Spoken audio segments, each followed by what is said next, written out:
ओ happy new year भाईजान। हाँ ठीक है भाईजान। अरे ऐसे क्यों बोल रहे हो भाईजान? तो क्या बोलूं, जब तुम इंडिया वालों ने हमारी पहले मार मार के कर रखी है इतनी लाल, तो फिर क्या नया और क्या पुराना चाल। कुछ नहीं बदला है भाईजान हमारे लिए, सब कुछ सेम है। हैप्पी न्यू ईयर बोलेंगे, हैप्पी न्यू ईयर बोलो। किस बात का हैप्पी न्यू ईयर, किस बात की खुशी? कुछ बदला है? बात तो सही है।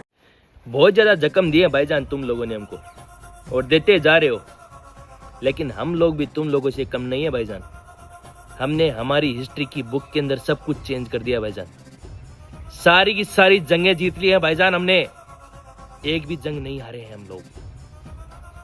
Powerful country in the world हमारा मुल्क हमने घोषित कर दिया है।